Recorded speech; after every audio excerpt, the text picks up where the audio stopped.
Hello and welcome to the Disney Dream Girls, an unofficial Disney theme parks podcast. And this is show number 233, the Sunday, the 28th of October, 2018. Where dreams begin. Hello and welcome to the Disney Dream Girls. My name is Michelle Young, and together with my good friend Jayne Phipps, we are your guides to the place where dreams begin. Hello, my lovely Jayne. Hello there, my dear Michelle, and how are you? Because you've had a lovely week off, haven't you? It's been a busy week, but it's been very welcome, and I suppose I will be looking ahead very envious to you who's having your half-term this forthcoming week. Just goes to show, doesn't it? Education's all over the place in the UK. You're off one week and I'm off the next. It's bonkers. Seriously, you can have schools in the same district off at different times. It's very bonkers. It is very. But it's been nice. I've been able to catch up with some bits and pieces and get my things that I brought back from the holiday back in August unpacked, because literally I got back at 6 o'clock on the Sunday night and then went straight to work the next day. So, you know, things needed to have been done. Yeah, it's a little bit chaotic the first term back of a school year, isn't it? You don't always get the time that you'd like to do the things that you want to do. No, you don't. And then I obviously started up my little adventure with the cadets, so I've been busy with that. Very busy.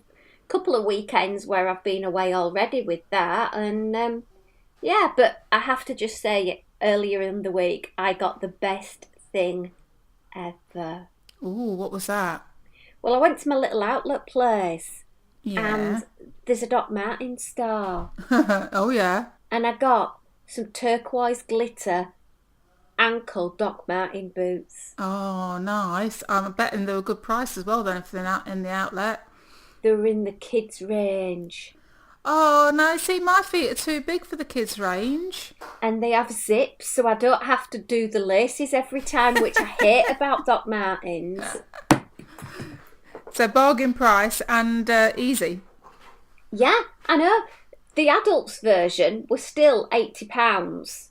Right. Because they were originally, I think, £140, so that's pushing nearly $200. And I got these for $45. I was well made up. I'm never going shopping with you because all I would be is disappointed. But you do know turquoise blue docs, so you do know what dress they're going to go with. They'll go with your Elsa, won't they? Absolutely. Next year's Halloween party, bish bash bong. All sorted. Yay. So, yeah, that was good. I also went to the Coach outlet because they sent me an email saying Coach UK will be stocking the Snow White collection. So, you know me, I had to go and look. Snow White is like two buzzwords for you, isn't it? Yeah. But alas, the Coach outlet did not have the Snow White collection. They're only getting it in Bicester. Yeah, it's not really very close to you, is it? No. No. But never mind. And I had a lovely weekend because I managed to catch up with you for like a couple of hours in between. Bit of a flying visit, wasn't it? But we did all right. It was, and we had some fun and games as we usually do. Yeah. And we've got a fun-filled show coming up to share with all our lovely Disney friends out there. I must admit, over the last week or so, I've been so entertained by so many of our listeners that are sharing their holidays. It's been brilliant. We've got Marla over in Walt Disney World, and we've got Liz Reed over in Walt Disney World. We've got Angie. She's over in Disneyland Paris having an absolute blast. So it's great when people send us all these pictures and we get to sort of live vicariously. Yeah, lots of lovely Halloweeny ones as well. Yeah, which is great because it's that time. You know, you feel Halloweeny towards the end of October. You don't really feel Halloweeny in August. Yeah, sunshine and warmth, Halloween. Not really what I'd put together. No. Anyway, so I'm going to kick off the show with a news feature. And the news feature I'm bringing is, surprise, surprise, it's Keira Knightley on The Ellen Show talking about her 3-year-old daughter. She was really on there to plug the new film that she's on, this sugar plum nutcracker thingy, whatever. But that wasn't the bit that got publicised, no. It was the fact that she doesn't let her daughter, who is 3.5, watch certain Disney classics. Yes, I saw this as well, Michelle. Go on, what's your take on it all? Well, she said Cinderella, basically, this is a girl who waits around for a rich guy to rescue her. So basically, Keira Knightley was, don't rescue yourself. And then Little Mermaid, hello, don't give your voice up for a man. Okay. And she was quite critical of certain films. And obviously, with Ellen DeGeneres being sat next to her, she had to like Finding Nemo and Finding Dory. Well, that would have been rude not to, wouldn't it, really? Yeah, I thought it was quite ironic that Keira Knightley lets her daughter watch Peppa Pig, where the main character is a talking pig who lives in a world of talking animals, because surely then her daughter's going to be expecting animals talk. Yes, you could take this film analogy quite to a far end, couldn't you, really? I know we discussed it a little bit, and following from what we were discussing, we found an article about Kristen Bell. Yes. And she was talking to Parenting Magazine about Snow White. Yes. And how that Snow White sends out a very wrong message about consent to children. But instead of banning her daughter from watching it, her children from watching it, she uses it as a parenting tool. So she said, to her kids, look, Snow White's taken an apple from that stranger. Is it okay for you to take apples or food or anything from somebody you don't know? Or is it okay for a prince to kiss somebody? Like when the prince at the end kissed Snow White and brought her back to life. So is it okay to do these things without permission? And I thought that was really good. Yeah, it's a tricky one, isn't it? Because you're having to remember the age in which some of these films were made, and therefore there is a lot more that we're going to have to question than perhaps when they were very first made 50 odd years ago, or however long ago it is now. So I do like the Kristen Bell approach of saying, well, okay, then this is a story, and we know it's a fairy tale, but what message can we take from it? Absolutely. And we know that with one of my favourite Disney films, Song of the South, because that should not be watched out of context either. No. And it opens up a discussion point. And I think it's not just Disney films that do that. If you watch some of the very early classic black and white films, Laurel and Hardy, Charlie Chaplin, seriously, you'd have to have a discussion about that. And this is the whole thing, isn't it? As you say, you look at when a film was made, you take that into account, and then you use it and take it forward. And we all know this. I mean, Cracker, we could talk about, British TV comedies in the 1970s. Oh, gosh, yes. But the thing that it literally melted my heart is an article on The Diz by a lady called Amanda Campbell. Right. And she has a daughter who uses an alternative augmentative communication device. So basically her daughter is non-verbal. Okay. By using this device, she's able to have a voice, in a way. She was seeing things about Little Mermaid in a different viewpoint to what Keira Knightley was saying about, don't give up your voice for a man. Well, from her point of view with her daughter, she sees Ariel as a woman, a young girl, in a very bewildering world. And she has no voice, but she learns to cope, she learns to manage, and she even manages to fall in love, all without having a voice. Yeah. So it tells and shows her daughter that she can succeed even though she has no audible voice. Oh, that's a really positive way to take something, actually. It just goes to show that when you see these things, you have to be willing to look at it from all viewpoints. And the piece, it was a beautiful piece, and it ends with her asking her daughter, what have you learned from watching Little Mermaid? What lessons has Ariel taught you? And she says, it's taught me that I will talk someday. Oh.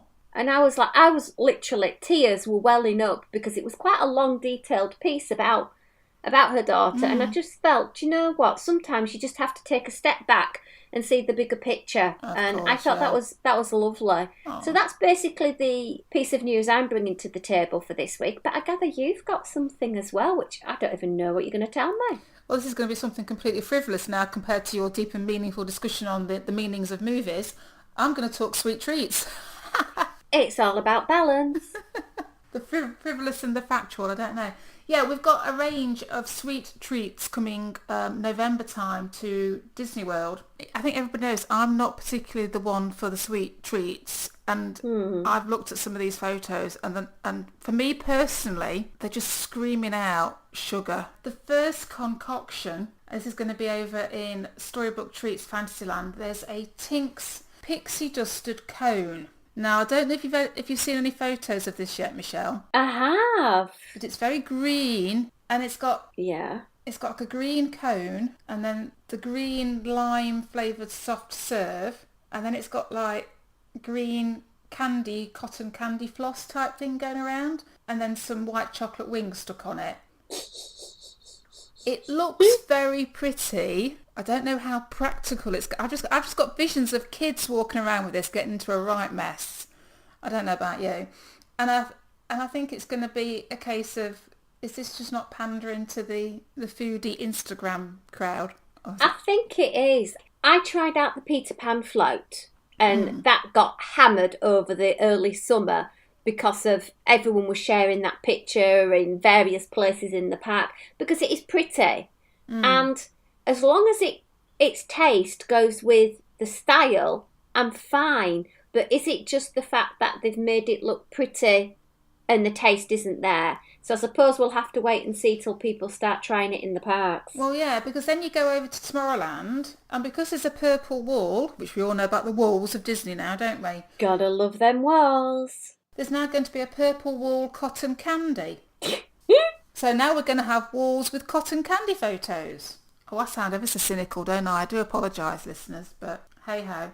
And then, still staying in Tomorrowland, if you go to the lunching pad, they have the Space Ranger slush. What colours do you think the Space Ranger slush is going to be, Michelle? Green, purple and white? It's just green and purple. Okay. So we have purple grape and green apple slush. It's done in like a striped effect with a green rock candy straw. Oh, well, they're getting rid of all the straws, haven't you heard, Jane? So they're obviously now making them out of sugar. That's fine. Let's rot everybody's teeth. Let's keep the dentist in business, but we're not going to ruin the environment. Oh, but hang on, Michelle. There's not just one of these special rock candy straw drinks. There's another one. This is over at the Cheshire Cafe. Oh, don't tell me it's purple and pink. Oh my goodness, how right are you? Yes, we are. I'm We're purple and psychic. pink. We're purple grape and pink raspberry lemonade slush. Again, it's the same thing. It's done in like layers of stripes. And this has got a pink rock candy straw. But can I go on? We've got more. Go on. So if we go over to All Star Music Resort, okay, they have their cupcake of the month. This time is going to be the Cheshire Cat cupcake. Don't tell me it's purple and pink. Or pink and purple. Or purple and pink. It could be either. Well, it's a vanilla cupcake. I'll give them that. But then you're right. It's filled with pink and purple crispy pearls, topped with a strawberry buttercream, chocolate ears, and a chocolate Cheshire Cat smile. Aww. But yes, it's pink and purple. And again, keep on going. Animal Kingdom, Flame Tree Barbecue have also got a newbie out. Don't tell me, Jane. This is going to be a pulled pork cupcake. No. Oh, go on then. Actually, this one does look quite nice. I will give them that. This is a caramel apple cupcake. So this is a vanilla one again, but it's got an apple pie filling, caramel buttercream with a salted caramel drizzle, which I do quite like the sound of, streusely crumbs on top, and a bit of an apple chip going on. It does look very pretty, and I am, out of all the ones I'm talking about here, that's probably the one I would be most inclined to try, if I'm honest. Can I just say, though, with regards to cupcakes, I used to be a cupcake devotee. Do you agree? Yeah, I would put you up there, yes. Last trip, I didn't have one. Well, I don't know whether you've now fallen into my category, Michelle, of sometimes there's a little bit too much on the decoration and not enough going on with the cakey part for me. Oh, no. Nothing to do with that. That wasn't my issue. My issue was dollars. I am not prepared to pay $5 to $6 for a snack. I think it is far too much for some of these cupcakes where you don't get the substance. The only cupcake, in my opinion, right now that is worthwhile is the Butterfinger one, because that is one heck of a cupcake. But all of these with the sort of coloured icing topping and little bits stuck on it, I don't see the value for me personally. When you can get something for like $4, the carrot cake cookie, which is the size of your head. Yeah, so a lot of style over substance going on with some of these cupcakes, isn't there? Absolutely. So I'd just go for the classics. Anyway, let's move on from all your foodie chat. Are you done? Yes, I'm done. Let's go to This Week in Disney History.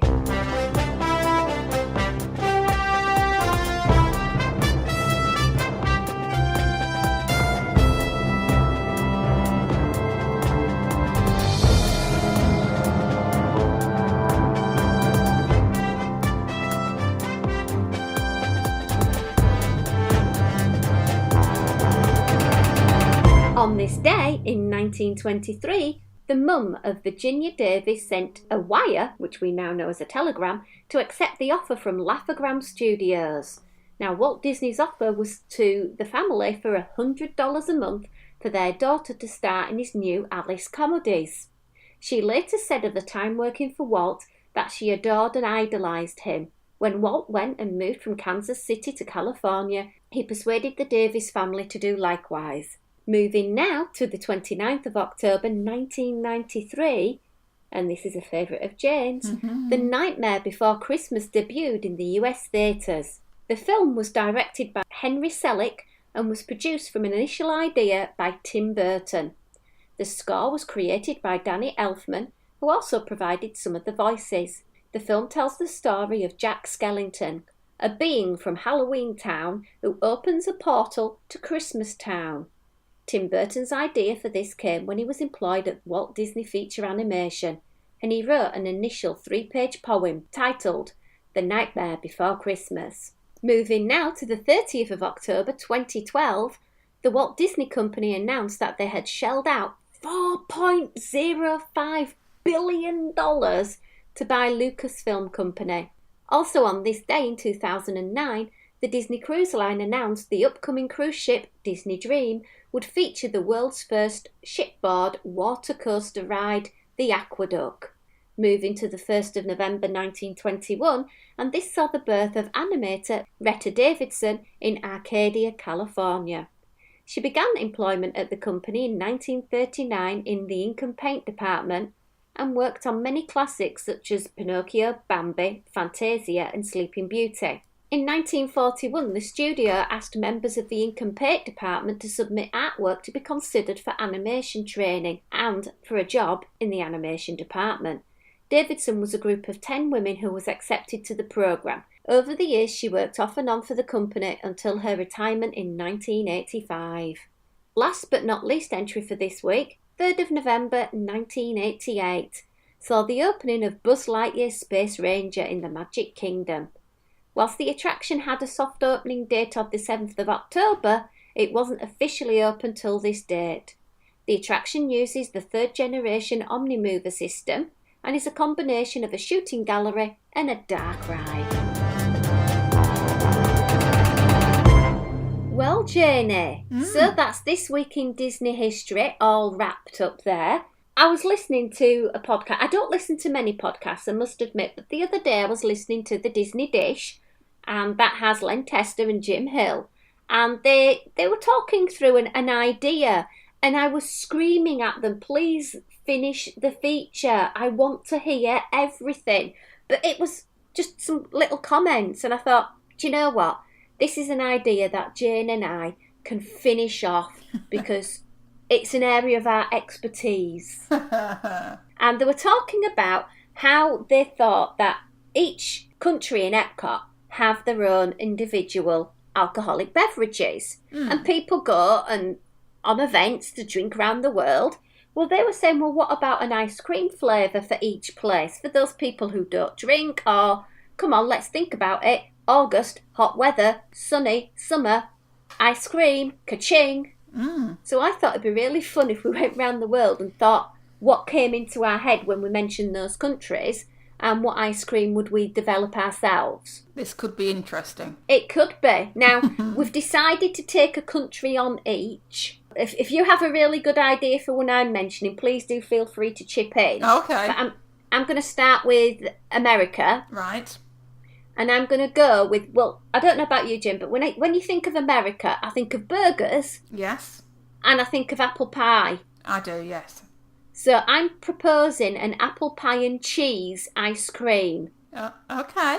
Now, I've had cheddar cheese ice cream before when I ate at Club 33. They did it, and I've had it in some fancy restaurants in the UK. So I know cheese ice cream works. And with little bits of chunky apple and maybe some waffly sort of like pastry crumb. That to me sounds good. And do you know what you can do as a decadent up level? Right. A shot of bourbon. Okay. Yeah, that's very American actually. Yes, I could see that. Yeah. I didn't fancy doing the whole burger ice cream flavour, but if someone wanted to try it. Yeah, I do remember I don't know if they still do it at the American Pavilion, there was used to be a lovely apple pie cobbler type dessert there, and actually that would translate really well into an ice cream flavour, like with raisins and things like that in it. Lovely. Okay, let's hop on to Japan. What are you going to do for there? Well, I've got a couple of ideas, but I thought the first one I think they probably do, I'm not sure, green tea sort of flavour. They do green tea cheesecake. I can't recall seeing ice cream. I think they do red bean ice cream. Yeah, I wasn't overly sure, but then I thought, how about some wasabi? Oh. That would be a bit different in an ice cream, because you'd have the coolingness of the ice cream with the kick of the wasabi. Little bit of teriyaki sauce. little bit of sushi on the top in a skewer kebab. Sorted. Yeah. And maybe you could, like if it was served in like a sundae type cup, maybe you could pour a bit of sake over the top. Oh, Jane. That's talking decadent talk there. Oh, you didn't say it had to be in a cone, did you? So, True, I like the lateral thinking. Okay, well, I'm going to take us to Morocco. Okay.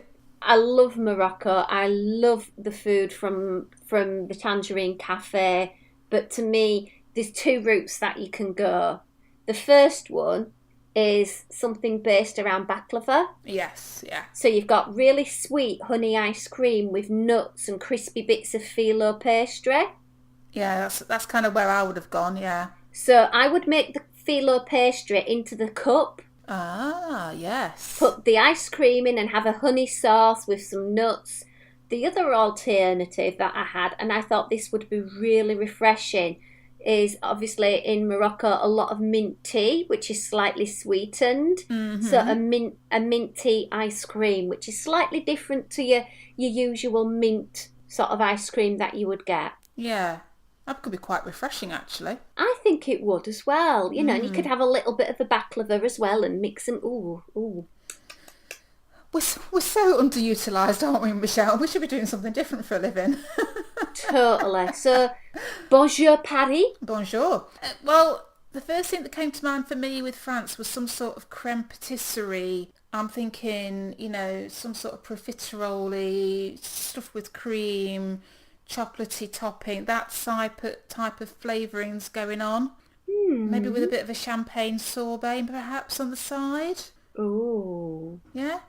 So I'm it's very difficult because they've got l'artisan de glacé anyway there. So they have some fantastic ideas. They do the brioche sandwich. They do the macarons with the ice cream in the middle. Yeah.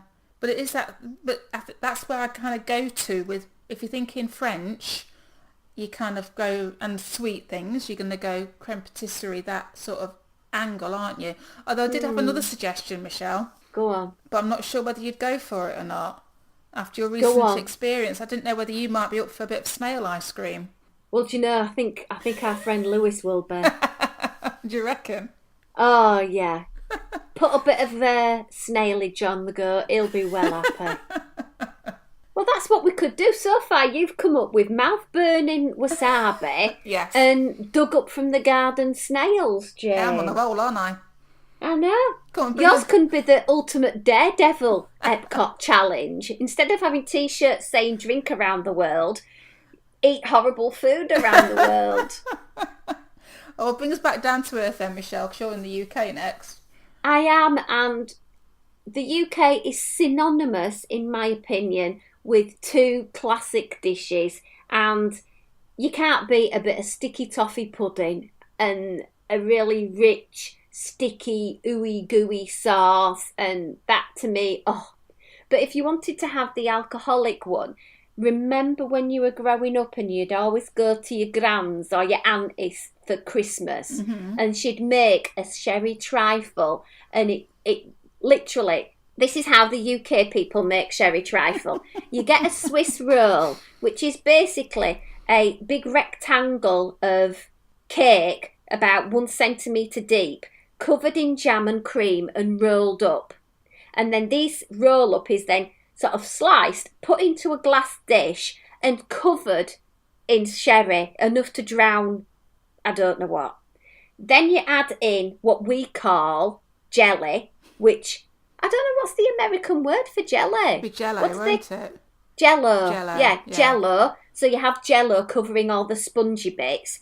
Then you have a really thick custard, a type of custard that you can stick your spoon up in.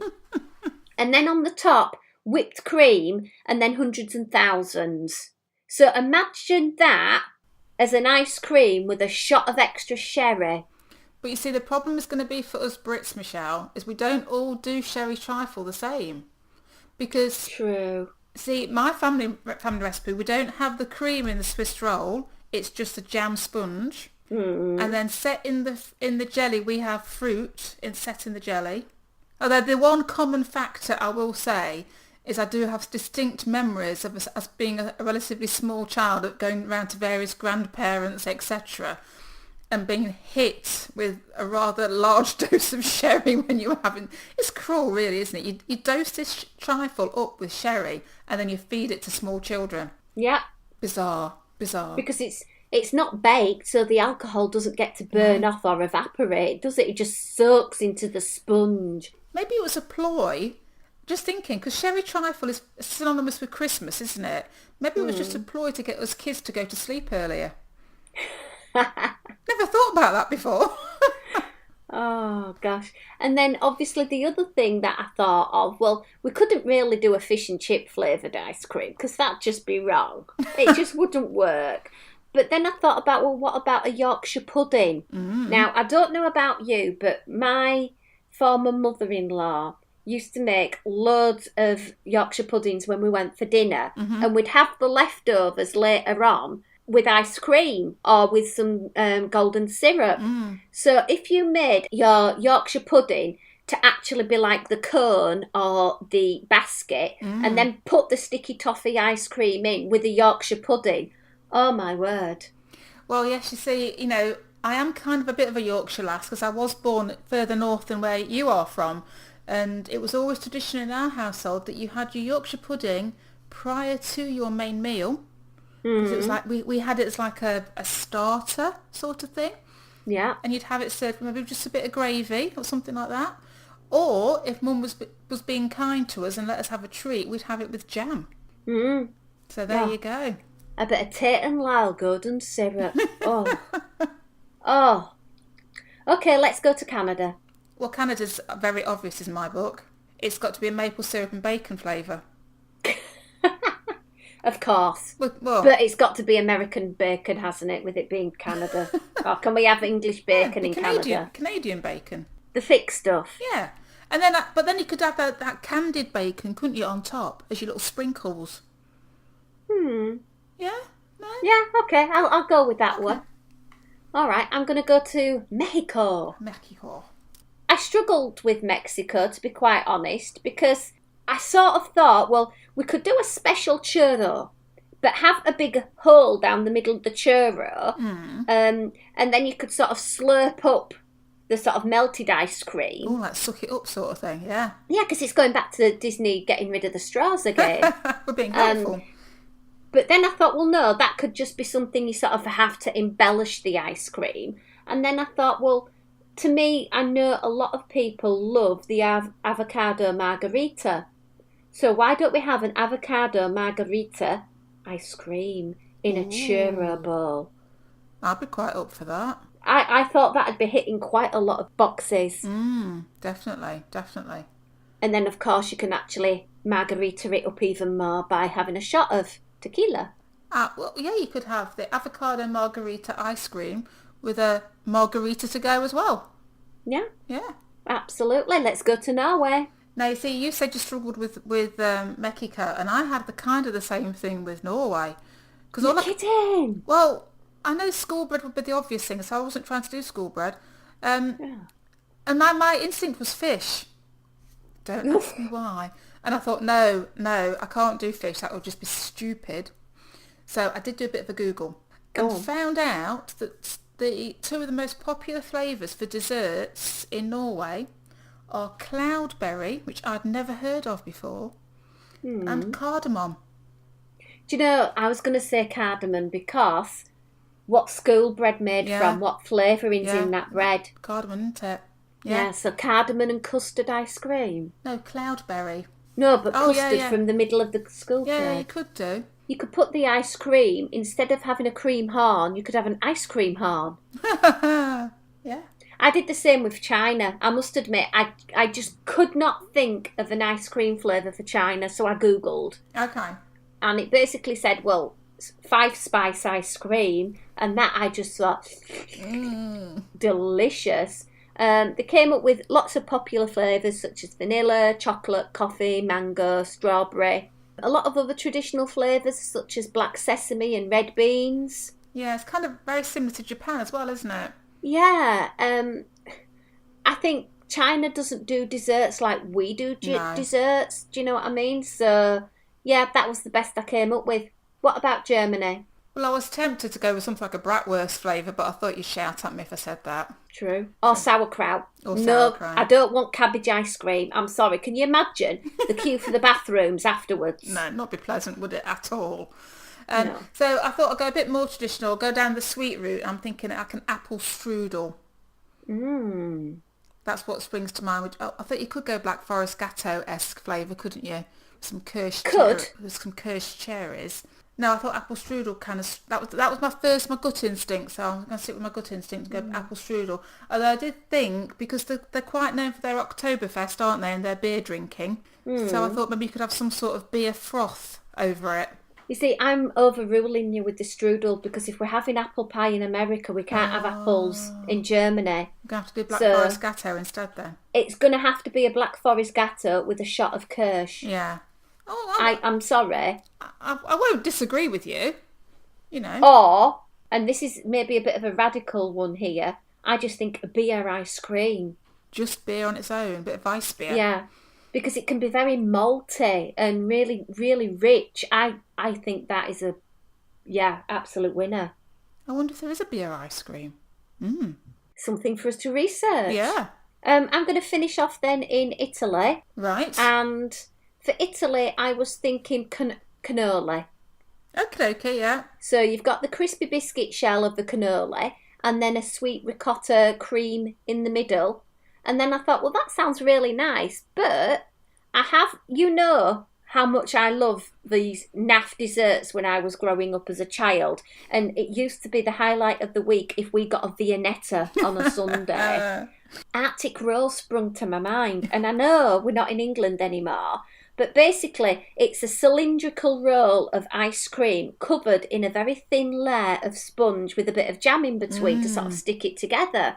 And I sort of thought, well, get rid of the sponge and make that a pizza dough.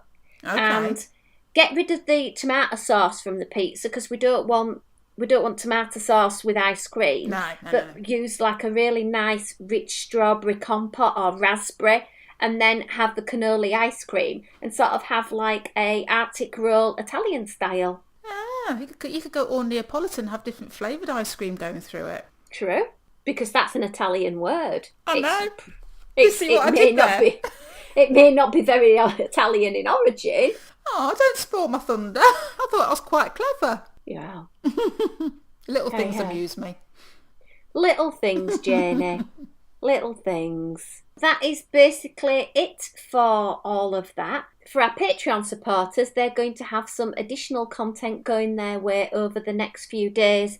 They're going to have some dining review from my holiday, where we're going to talk in a little bit more in depth about a couple of places I managed to eat whilst in Walt Disney World. And I just thought we could really quickly touch on them now. Okay. But obviously the Patreons are going to get a bit more in detail. Yes. 3 places: Polite Pig, Tune-In Lounge, and the Grog Grotto. So really quickly, the Polite Pig, my summary is, it was rubbish. I sent the food back. It was freezing cold. I personally would not go there again, but maybe just for the Brussels sprouts, because they had these amazing Brussels sprouts that were delicious. Okay. There are better places to eat, and to be honest, it's not one for me. Okay. The next one is over at Hollywood Studios. We went in and we sat at the bar and ate at the Tune-In Lounge. Okay. And this was a really amazing alternate way of getting the primetime food. The food was absolutely brilliant. I had a starter as a main course. Stephen had the roast chicken dinner, and he got the peanut butter and jelly milkshake, and we didn't have any wait or anything. It was really nice. Nice. And then the last one I'm going to only quickly touch on is prior to the Halloween party, we met up with our lovely friend Lillian Oopsemer, who writes for the Walt Disney World with Kids book for unofficial guides. And the five of us, was it five of us? Yeah. The five of us had an assortment of alcoholic beverages and food, and that was really good fun.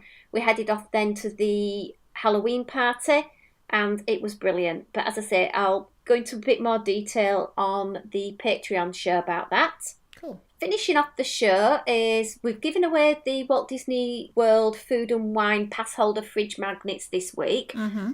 This next week I've got a Castaway Key fridge magnet to give away and some other bits and pieces. So, make sure you're following us on Facebook. Give us a like if you haven't already. You can also find some posts that we're putting on Instagram and Twitter at DisDreamGirls. If you've got a question, comment, or anything you want to say to us, our email is info@disneydreamgirls.com. So please get in touch. We'd love some dining challenges or some theme park challenges or some questions that we'd love to answer for you on the show in the next coming weeks. Until we're back, it's going to be a goodbye from me. And it's goodbye from me.